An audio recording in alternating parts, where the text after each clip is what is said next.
Just a quick warning to whoever is listening that there are a lot of sensitive topics such as sexual abuse, molestation and drug abuse.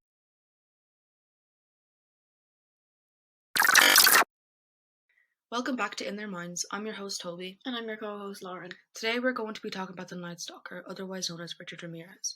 Now, who was Richard Ramirez? He was born on the 29th of February 1960 in El Paso, Texas, and he was the youngest of 5 children.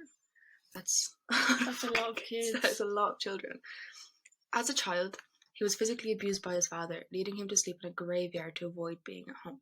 From 10 years old, Ramirez was dabbling in drugs such as marijuana, LSD, and cocaine. Imagine being a 10-year-old having to go through all of that. That's absolutely... Using hardcore drugs as a way out. And having to sleep in a graveyard to avoid being at home. Yeah. Him using hard drugs, in my opinion, is, probably what causes seizures, but his parents didn't really think that he could be using those. Because he was 10. At the same time, when he was 10 years old, he was also building an interest in Satanism. Now, I don't know much about it. Do you know what Satanism is? Satanism is a religion. It doesn't believe in a higher power. Mm-hmm. Satan isn't really a deity. He's more of a symbol of free will, rebellion, and human nature, and also challenging authority. It focuses on the sanctity, which is basically the holiness or the sacredness of the individual. Mm-hmm. Satan himself represents indulgence instead of abstinence. Okay. So it's not like other religions. It's not like Christianity, where they believe that God is the higher power. Satan is more of a symbol to them, more than a deity. Okay. Ramirez's largest influence was his older cousin Miguel. Miguel was a Vietnam veteran, and he told Ramirez about his experiences in Vietnam, including sexually assaulting and killing women. At 13 years old, Ramirez witnessed Miguel shooting his wife in the face. After the shooting, Ramirez reportedly became withdrawn from his family. What do you think about that? It's understandable to become withdrawn from your family after that, and imagine the trauma he had to live with after seeing his cousin shoot his wife. Especially because he looked up to him. Miguel was the person he looked up to. We all have an older cousin, auntie, cousin, whatever, it doesn't matter, that we just look up to in our family. But to see somebody, you know how you feel about that person. Imagine you saw that person shooting their wife in the face. That's heartbreaking on so many fucking levels. In his late teenage years, Ramirez moved into his sister's home. And while living there, he often joined his brother-in-law Roberto as they looked through people's windows at night. What's your opinion? That's disgusting. Why would a brother-in-law bring their little brother-in-law out to do that? It's sickening. You're at a loss for words just thinking about it. His whole childhood was so messed up. He got abused by his father and had to sleep in a graveyard to escape being at home because obviously he was scared. He started dabbling in drugs really, really early, which probably caused his seizures. And the person he looked up to, he saw him murder someone. That's just... no. I'm not okay with any of that, to be honest. It just, makes me quite upset for him, in a way. Imagine putting yourself in his shoes. That's just... yeah, he's a bad person, but looking back at his childhood, it's just heartbreaking to think about. And then, thinking about his victims, they were just... his first victim was a 9-year-old girl. So can you tell me about her? So, after Ramirez moved from Texas, he moved to San Francisco, and he was staying in a hotel until he found himself at his own apartment. And his first victim was in the basement of that hotel, a 9-year-old girl, Mei Ling. Ramirez had sexually assaulted her and stabbed her to death in the chest, and then proceeded to hang her on a pike in the basement of the hotel. Whether it was a cleaner or a hotel manager going down to the basement and seeing that. Imagine what the 9-year-old girl was thinking the whole time. Before she was killed, imagine, the trauma. And the fear, the pure fear. I wonder if he did that to such a young girl because she's vulnerable. And she knows she can't fight back. And I think he also went for younger kids because he himself knows how vulnerable kids can be. Yeah. From his past experiences. Yeah, exactly. Being taken advantage of, and he definitely understands that a 9-year-old does not have any defense and doesn't really know what to do in these situations. And it's just gut wrenching to think about how someone can have a mental capacity to kill a 9-year-old girl and sexually assault her. I mean, just kill anyone for that matter, but his first victim being a 9-year-old girl. It's disgusting. But after this, his serial killing spree started March 17th, 1985, when he broke into Dale Yoshi Okazaki and Maria Hernandez's apartment. Dale was shot in the kitchen, but Maria survived the shooting. When Dale was shot, she had heard someone enter the apartment and ducked behind the counter. Ramirez had walked around the front of the counter and was waiting for her to pop her head up so he could see the fear in her eyes. And when she did, he shot her straight in the forehead. It's... How can you, like, get off on seeing fear in someone's eyes, you know? Like, that's just... Like, it's... I don't want to describe it as weird, but it's just, like, scary to think about that he, like seeing the fear in people's eyes. But there was also reports that he kept saying, "Don't look at me," when he was doing things to people. So he's kind of contradicting himself with that. Maria Hernandez, on the other hand, she was about to enter the apartment when Ramirez walked out and raised his gun. When he went to shoot her, Maria raised her hands, and when the bullet was shot, the bullet deflected off her keys, and she survived the shot, and she continued to run. But she became worried for Dale, so she went around the front to go check on her. Ramirez had walked out the front door and raised his gun again, but Maria had turned and said to him, "You already shot me once, why do you have to shoot me again?" And Ramirez lowered his gun calmly and walked away. He didn't run, he just walked away, didn't say anything. Like, how can you just be so calm in that situation? You're just after killing someone's roommate. And then just let her go. And let the other one go. Like, maybe he, like, fulfilled the, like, need that he, had, like, the craving that he wanted to fill. But, like, he just let Maria go. That wasn't the only person he let go. And one of the main, I wouldn't say main cases, but I think one of the most important cases, and also the most horrific case for me, was Anastasia Aronas. She was a 6-year-old girl, and at night she was ushered out her window. She was being carried by Ramirez, and to her, it felt natural. It felt like it was a family member. So when you're a kid and you think that it's a family member carrying you, like when you fall asleep in a car, you don't really think twice about it. You don't think twice. And she just went back to sleep and was brought into a car. But as they were driving, she woke back up and she realised that she was in a very unfamiliar setting. She didn't know who she was with. She didn't know what car she was in. And Ramirez looked down at her and told her to look in the glove compartment. And she opened it and seen there was a gun.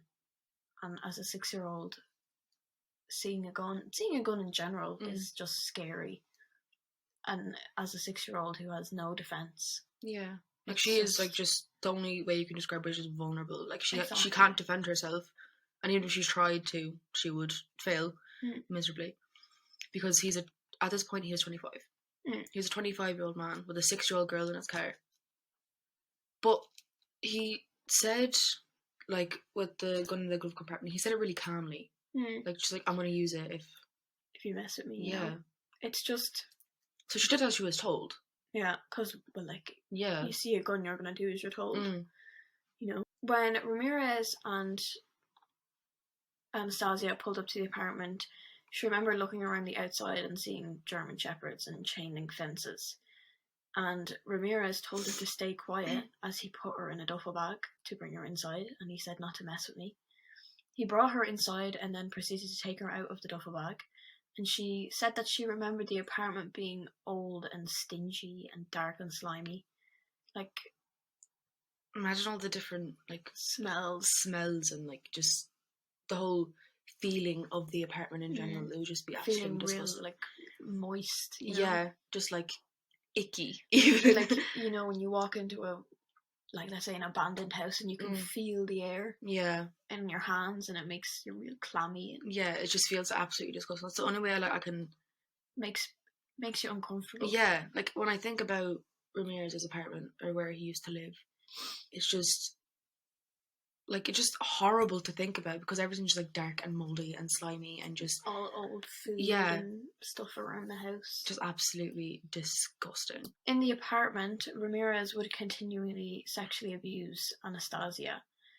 And this happened for a long period of time. And during that time, she would continually ask if she could go to the bathroom. And Ramirez would stop. And then after a while, he'd continue sexually abusing her. Anastasia would keep saying this, and Ramirez knew that she didn't need to go to the bathroom. It was just her way of Getting him to stop. hurting her. And Anastasia says that she remembers looking into his eyes and saying that it was almost like, I'm sorry I'm doing this to you, but I'm not sorry, because I'm not going to stop. Just imagine that. That's absolutely fucking heartbreaking. That is absolutely heartbreaking. It's such a you're at a loss for words, honestly. Like a 6-year-old girl. Like, being a 6-year-old girl just in that situation in general, and not knowing if you're going to come out of it alive or not, is just heartbreaking. But she, like, in a way, she was smart with the whole "can I go to the bathroom" thing, because obviously she wanted that to stop because it was hurting her. But he obviously caught on to what she was doing. But the whole "I'm sorry, I'm doing this, but I'm not going to stop" thing, it's almost like he has a guilty conscience. But he doesn't know how to suppress it. Yeah. Like, not even suppress it, it's just he doesn't know how to stop doing bad things, if that makes sense. See, with Ramirez, he has Satanism all wrong. Mm-hmm. He's he does, doing definitely the complete opposite, you know? Mm-hmm. Like, some of the statements that are, you know, one of them is Satanism represents indulgence instead of abstinence. Satanism represents vital existence instead of spiritual pipe dreams. Satanism represents undefiled wisdom instead of hypocritical self-deity. Okay. You know, he has it completely the opposite way around, and I think a lot of people think that Satanism is all about, you know, sacrificing animals and killing people, but it's not. completely not. So Ramirez has this all wrong. He has it completely arseways. He's killing people and he's doing all this when Satanism is the complete opposite. It believes in human rights. Like, as I said earlier on, Satan is a symbol of free will, rebellion, human nature, and challenging authority, and it focuses on the sanctity, which is the holiness or sacredness of an individual. And Ramirez is doing none of those things. I feel like he's just blaming the way that he's acting on Satanism. In a way. He's completely violating human nature. And then says, I'm a Satanist. And he's drawing these pentagrams on the palms of his hands and on the walls of his crime scenes. And on his victims. On the victims' bodies in their own blood. It's a complete violation, and it makes a complete joke out of Satanism. Yeah, it does. For people who do believe in that. Because now Satanism has a whole, like, negative name to it because of people like Ramirez. Yeah. Which, like, he just ruined it. Like, it could have been such, like, a great thing, whatever, like, believe in whatever, like, your own thing, like, that kind of whatever. But he just ruined Satanism for anyone and everyone who believes in it. It's absolutely horrendous. Because people who say they are a Satanist, you immediately think, oh, they're evil. You know, like, you think of, like, Lucifer. You think that's an evil being, but it's not. Yeah. Did Anastasia end up getting away? She did end up getting away. Okay. After a while of being in the apartment, Ramirez put her back in the duffel bag, brought her in the car, and then took her out with the duffel bag. And they drove for a while until they ended up parking at the side of a gas station. Ramirez let her out of the car and told her to go into the gas station and phone 911 to get her parents to come and get her. And the family did come and get her, and she was brought home safely. So fortunately, she made out alive. She was alive and well. But later on in the case, she was the little girl who identified Richard Ramirez in the police station, which also brought him to justice. So back to the Satanism, when I said that he was known for drawing pentagrams, that was what he was known for, definitely. Drawing them all on his walls and on the victims' walls and on their bodies, and he used to carve out his victims' eyes. Well, he did it to one or two, I think, when when the victim kept looking at him and he came back with, "Don't look at me," and he took her eyes out. I hope, imagine being alive and feeling that happen to your eyes. Like, you see it in the movies. Yeah. When someone's... And when it actually comes through, it's like, oh. I just couldn't imagine it. Because I have I hate eyes. I hate eyeballs. I hate eyeballs. I hate them so much. Like, it's just awkward to think about. Like, he did it with his own hands. It makes me get goosebumps. Yeah. He did it with his hands. Didn't he? No? Did he? Oh my god. I'm pretty sure he did. Because, thumbs and eyes. Have you never seen that? Of course I have. Yeah. I don't watch it though. So you're like, no, absolutely not. Yeah, I cover my eye. I hate eyeballs. I hate them. So I'll never get laser eye surgery. So you'll say we'll wear your glasses forever. You're chilling. Okay, you're chilling. I hate eyeballs. I don't know what it is. Okay. His victims, they had no pattern, which is very weird because most serial killing cases do have a pattern. Like Jack the Ripper in the UK, he mainly only killed prostitutes. Jeffrey Dahmer only killed people of colour, men. Ted Bundy only killed women. Most serial killers usually have a vendetta behind certain groups of people, but with Ramirez he didn't. He kind of just killed whoever. Yeah. And whatever. It didn't matter to him. If it was a child and easy to grab, he would. And same thing with if it's a person of colour or just a random woman or a random man. It didn't matter to him. He kind of just did whatever he felt like and got away with it. But Gil Carrillo was one of the detectives on the case, and he did mention in the documentary that there was no pattern to any of Ramirez's killings, and himself and Frank Salerno worked on the case. Gil Carrillo was one of the houses that Ramirez broke into, actually, but luckily nobody got hurt. But his wife Pearl said that she was terrified and was leaving with her 3 children until the Nightstalker gets locked away. And that's exactly what she did. That's pretty understandable. Yeah. I mean, if I was Gil's wife, I'd pack up and leave until everything was sorted out and everyone was caught. Yeah. And I can't remember exactly how long his killing sprees last, but I think it was over a year. Yeah, it was a while. Imagine taking, which is understandable considering what's going on in California, in LA. Imagine Gil not being able to see his kids, not being able to see his wife, being all alone in the house. I mean, he was barely seeing his wife and kids anyway because he was working so many hours. And that's exactly what, Pearl was saying that to him as well. Being like, please, just, take a break. Take a break, come to bed. He was like, I can't. He literally couldn't because of how serious this case was, because so many people were getting killed and he was so invested in it. And especially because he was working with Frank Salerno, who was, one of the best detectives at the time and all that kind of stuff. Before the Carrillo house got broken into, Pearl was obviously being like, we're scared and all that kind of stuff. But, she didn't leave because she didn't think that it was that big of a threat.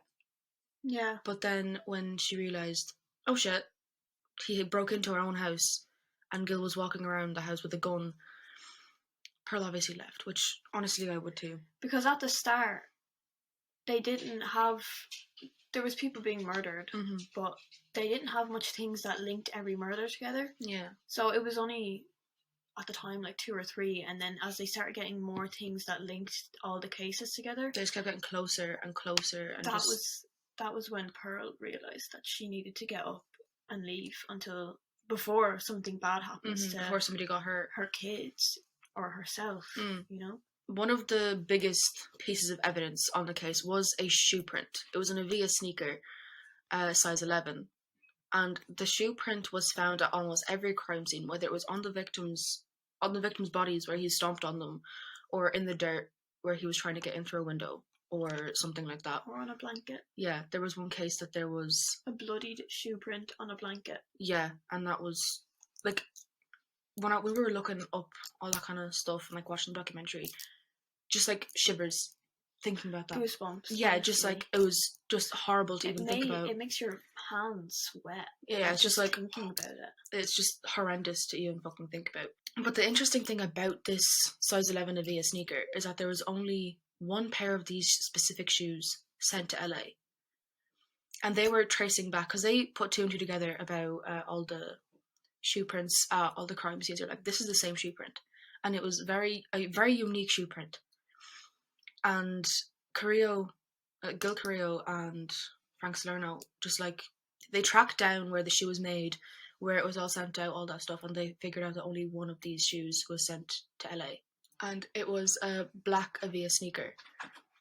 And they couldn't exactly track down who bought it, but they finally figured it out. San Francisco's detective Frank Falzon was also involved in the case later on when he found the same shoe print on one of his crime scenes. And on a tip, the San Francisco police inspector headed to the East Bay town of El Sobrante, where he confronted the unknown suspect's friend. And after an interrogation, in the back of a police car turned physical, Falzon finally had a name, which was Richard Ramirez. I mean, I'm sure it wasn't too good on his reputation that he started pummeling this guy in the back of a police car, but he got the information he needed. It worked, and he got what he needed, and I mean, do what you gotta do. Exactly. Sometimes you just have to do something, like, sometimes beat the shit out of someone to get information. I mean, if it's gonna help a whole county, yeah, if it's gonna help a lot, like solve a load of fucking murders and attempted murders, then go ahead. Burglars and sexual assaults, He's just a horrible person. He is a horrible, horrible man. His childhood was absolutely heartbreaking, but the childhood, it makes you feel bad for him. But as he grows older, that he could have gotten help. Goes away. He could have gotten help, but he chose not to. Or maybe he didn't have the facilities for it. We don't know. But Falzon said that this was a sick, pathetic psychopath killer who killed for the sheer joy of being a Satan worshipper and offered up people to the devil. That's put in perfect words. Yeah, it's a great way to describe him. He's dead on. He's dead right. Like, honestly, he has it down to a T. Carrillo and Salerno didn't want Ramirez's identity to be published yet, but Falzon did, so no more people would get hurt, and they argued about it. Which, I understand both sides of these stories, like both sides of this argument. Carrillo and Salerno didn't want the identity to be in the public, so that, They wanted 24 hours. Yeah, they wanted 24 hours. But I don't think that in 24 hours they would have caught him. Because I think at this point that Ramirez was already on a bus somewhere else. Yeah. And they would not have caught him, and more murders would have happened. Falzon came back with, imagine what the press would do. That we have this information completely taken away from the public. It's because you're sitting on it. Yeah, it's because Carrillo and Salerno didn't want Ramirez to know that they found out who he is. Which, understandable. Like, he'll run for it. That's exactly what he did when his picture and name was released to public. He went for, he just ran for it. But then his face and name was all over the newspaper and everybody saw it. And this did end up leading to his capture. His capture was, I think, one of the best things in this case, which sounds bad how I'm wording it, but you'll understand as I read more into it. It's such a heartwarming thing that all these people came together and captured him and waited for the police to come. You're at a loss for words, honestly. But Ramirez was captured and beaten by a mob of angry people in LA after he tried to carjack a woman and steal her car. It began when shoppers were at a liquor store, and they say they saw Richard Ramirez pick up a newspaper and look at his photo. And at the start, I think he probably froze, looked around, and then ran for it. This was when Ramirez tried to carjack the woman's car, but the woman's husband, Miguel, saw what was happening and attacked him with the fence post. And as he was attacking him, a crowd gathered and realised that it was Ramirez, and they were all yelling that it was Ramirez. So he ran again, and they gave him the chase, which lasted up until an hour. Mm-hmm. I can barely run down the stairs, like, without being completely out of breath and on my knees. Yeah, but this was like life or death for him. You know? Yeah. So he like ran for his life. For his life. I mean, it was about time that he got caught. Is that not kind of hypocritical? It's very hypocritical. Very hypocritical for him to run for his life. After taking so many and doing so many bad things. He killed 20 people. 20. And he's running for his life. Very hypocritical if you ask me, but... Yeah. You know, I think that it's kind of... What is it? Fight or flight. Mm-hmm. Someone's attacking you with a fence poke, you know? That's just it, you know? Mm. But anyways, they gave him the chase, and it lasted up until an hour. Mm-hmm. And eventually, Ramirez started to slow down, because when you're running for an hour... You get tired. Your legs are going to start giving out, you know? And the crowd caught up with him, and the crowd began beating him again. And they gathered around him, and Ramirez sat down on the curb, and he said, luckily the police are coming. He knew that they were going to beat him to death, and that would have been bad for them, and it would have been bad for him as well, I suppose. You know? Like, obviously he's still a person. He's a bad person, but still a life, like, you know what I mean? So if all those people, you know, like, bet him to death, that would be so shite for all of them. It wouldn't make them any better. Yeah. And I know that sounds bad to say, but it's true. Yeah. It would not make them any better. Like, Gary Ramirez is a horrible person. He's done a lot of horrible things. But, you know, if all of these citizens just bet the shit out of him, it just wouldn't make them any better. It wouldn't make them look good at all. Mm-mm. It would make them very hypocritical. Yeah. To say all this about a man who's killing someone and then go kill someone, you know? But I understand where they are coming from. Because if that was any of their family members or any of their kids that he abducted and molested, you'd want that man dead. Yeah, obviously. They'd come, you know, like... I mean, the police took him into custody and he was sentenced to death row. He got 19 death penalties. All the murders that he committed ended up with 19 death penalties. And he still didn't... He died of natural causes. Yeah. He still died of natural causes. Which is the most annoying thing. Which sounds bad, but are we wrong? No. Because you'd want... If that was my family member, or I'm sure they want that man gone as soon as possible. Yeah. Because he is not human. You know? He says that in a few of his interviews, he says that everyone has, like, the capacity to kill someone. But that's just not true. Yeah. Like, I couldn't just kill you. I couldn't kill you either. I couldn't really kill anyone, to be honest. I have a really bad, like, guilty conscience about anything that I do. Exactly. I just, like, I wouldn't be able to... I wouldn't want to either. Don't get me wrong, I wouldn't want to do anything like that. But, you know, it's just like... What actually goes through his head? To make him do such vile things. Like, I don't know. Like, he doesn't even try to cover up his tracks. That's the thing. Like, he'll just do it and leave. And he'll get... There was one case that he murdered someone, sexually assaulted someone. Then he got comfortable and ate everything in their fridge, got sick in their kitchen, and then masturbated in the living room. What a sick individual. That is just horrendous. On so many levels. That's absolutely disgusting.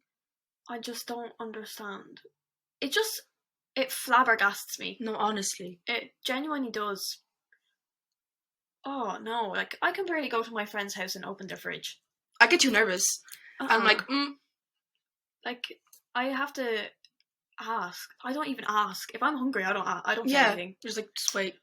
And for him to just get comfortable like that. After what he just fucking did. Like, it's absolutely horrendous. Like, it just makes you feel like your stomach is, like, turning. That's the only way that I can describe it. So my stomach is absolutely fucking turning just thinking about. It makes me, like, my spine feel weird. Like, Oh, shiver. why'd you say that? Yeah. Yeah, I don't know. My shoulders feel like I'm... Like, there's the been multiple... hairs are standing up on my neck. Literally. Like, there's been multiple accounts of him getting comfortable in people's houses. Like, who does that? You just killed someone, sexually assaulted somebody else, also killed that person, and then went off, got comfortable, chilled for an hour or two, and then went home. You'd want to be paying rent. No, honestly, he was like, he left all his DNA all over the place as well. Did you not put two and two together, like? Yeah, he did, but like back then they didn't have like, it wasn't modern. So modern day now, it's easy to find someone's fingerprint or blood or semen. Yeah. But then you had to get manual fingerprints. There's no such like, there wasn't any technology today that they had then. Yeah, because when they were looking... Even if they had blood DNA or spit, you know, or sick, it's of no use to them, really. I mean, yeah, when they were looking for his fingerprint. When they were looking for his fingerprint, when they did capture him. Do you remember the car? Okay. When we were watching the documentary, and there was a car, it was the yellow car that he had, and I don't know what the word is, but it's, you know, in the movies, like in cars, and they have like the cars and they put them, like, squish them together. The car was held for prints, but it was out in the sun so long that the prints were gone. Oh my god, I completely forgot about that. In the car, when they opened the car, there was a card for a dental practice.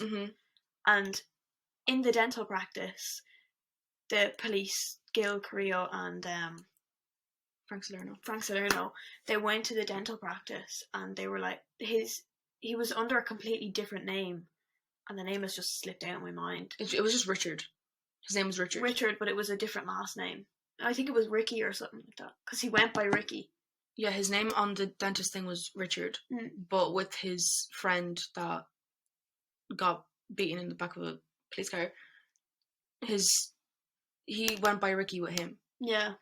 Like, he was known as Ricky, but his actual name was Richard. Yeah, but Gil and Salerno, they went to this dental practice, and they have like these security alarms. The dentist knew exactly what they were doing. Yeah, he knew by the teeth. He had a dental cavity or something like that, and knew that he would be coming back because he'd be in pain. And the police put in like a security alarm, like if someone's robbing a shop, and they put it into the dental practice. And when Ramirez came in the next day or 2 days later, the dentist was pressing the button that would send an alert to the police, but they wired it wrong.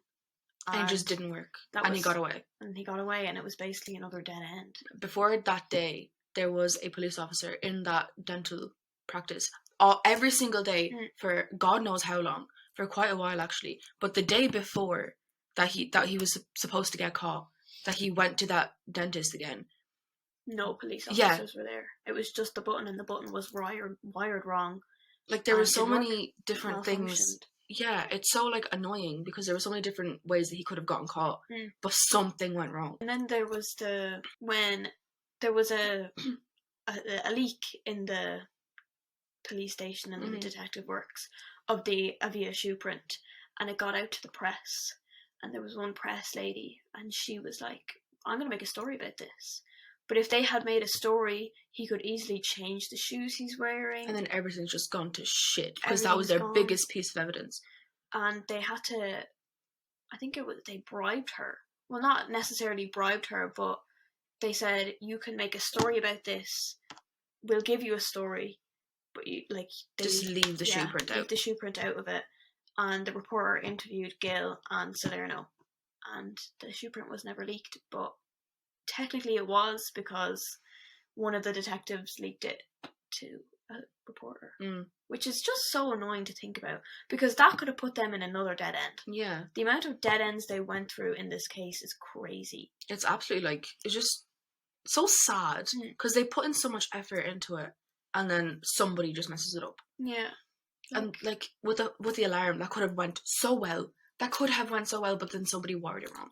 Or just something went wrong with it? In July 1988, this was his first court appearance, and he pleaded not guilty to all charges against him. Imagine, like, having a family member that was part of, not necessarily part of these murders, but had a family member part of these murders. Like and listening to him plead not guilty to every single charge. Even though his pictures are in the newspaper, they have his shoe print, they have his fingerprints. Don't understand how someone can do that, but how you have the actual audacity that everyone has the proof that you are the murderer, you are the serial killer, and you're just like, nope, wasn't me. Like, don't be fucking stupid. Exactly. Like, everyone knows it's you. You're not going to get away with it, and I'm so glad he didn't get away with it again. That he got, like, locked up. On his first court appearance, before he left the courtroom, Ramirez raised his hand to show his palm, and there was a pentagram drawn on it. And as he was leaving the courtroom, he yelled, "Hail Satan," to everyone. And I think everyone was murmuring and gasping that he yelled this in front of everyone. After he pleaded not guilty. Like, make it make sense. It doesn't make sense. You know? Luckily, in September of 1989, Richard Ramirez was found guilty on all charges. He was convicted of 13 counts of murders, 5 attempted murders, 11 sexual assaults, and 14 burglaries. All of these convictions sentenced him to 19 death penalties. Did they happen? No. Nope. He spent 23 years on death row, but ended up dying of natural causes instead of being executed, which made him the 59th person on death row to avoid being executed. Why? And he also got married in prison. The amount of women that were obsessed with him and would send him... flashing him on the way to the police station. And they would literally send him letters about how much they loved him and how much they want to be with him, and, like, actual, like... and explicit pictures. Yeah. Of themselves to him. And just... like, how can you fetishize someone like that? Like, you could have been one of his victims. He was a scary, scary looking man. Honestly. Like, I see pictures of him and I get shivers. Like, I just have to, like, take a step back. I have to turn my phone off. Yeah. It's just, when I was doing research for this case and looking up pictures that we could use, I seen pictures of him and I was just like, ugh. Like, how can somebody just, like, look at that and be like, oh my god, wow. Like, no, he's a horrible, horrible person. What a beautiful man. Like, no. Absolutely not. Absolutely fucking not. How can you just fetishize someone like that? It's absolutely disgusting. But, like, there was so many women who were doing it. So many women. Like, thousands of women. It was the same with Ted Bundy. Like, he was described as a handsome man. And that was kind of how he lured his women. Yeah. Into killing them. I don't know. Like, that's just... I don't find him handsome. I think he's not that good looking. Yeah. A lot of murderers and, like, serial killers are, like, fetishized. A lot. Oh, yeah. Like, they're sexualized a lot. And it's disgusting. It's horrible. Like, when that Jeffrey Dahmer case came out, the amount of people editing him and saying he's so fit. Or, like, stop. Like, it's actually... It's disgusting. Like, think about what you're actually saying when you're talking about a serial killer being attractive. Or, like... Like, this man has... done so many horrible things. Kids. He molested kids. I just don't understand how you can find someone like this attractive. No, honestly. He murdered so many people. He hurt so many children. He did so many, like, unspeakable, just disgusting things. And you're over here, like, oh my god, he's so fine. Like, no. He's not. He's not. He's a disgusting man, and he's a disgusting personality and disgusting mindset. I just... Like, it actually annoys me. Yeah. Like, psychology-wise, I would like to, you know, look into his brain and, like, see what the fuck he is thinking. Like, I'd actually love to I know I can't sit down with him and talk to him about it now because he's dead, but I'd love to, like, sit down and just, you know, look into his brain and see what the fuck was going through his head and try to understand it. Because this is exactly why I want to go and get into psychology, because I want to help people. And, like, especially people who are, like, you know, kind of mentally fucked because of the amount of shit that they do. and like he needed a psychiatrist, Oh yeah, definitely. psychologist. Like he needed somebody to like, even in prison, he needed somebody to fucking help him, and even just try to understand what was going through his brain, just so that they could like catch it earlier on if this ever happens again. Because there hasn't been serial killers in a hot minute, I don't think. I don't think so, no. Yeah, because we haven't like heard about, especially not here. Like there's no serial killers here. There was one where, I'm not going to dox myself, there was one here where I live, and I'm actually friends with his little nephew. So, yeah. But we're not going to talk about that, because I don't want to dox myself. So, mindset-wise, I want to just look into it. Oh yeah, definitely. I think that... I wonder if anyone did look into it. Like sat down with him and like actually try to talk to him. Because obviously you'd be scared to sit there with him. I would, in a prison, I'm not 100% sure, but I'm pretty sure that it is mandatory that they do go see a psychiatrist. Okay. Because, they do have to try at least catch these things, like what's going through their mind. But it sounds bad, but he is a smart man, and he was manipulative. Mm-hmm. So he could easily, manipulate things to sound how he wants them to sound, He was a smart man in certain aspects, not all. But he was a horrible person, though. He was a disgusting man. But thank you for joining us this week. Come back next week where we'll be talking about the Cecil Hotel case, Elisa Lam. Stay safe and good night.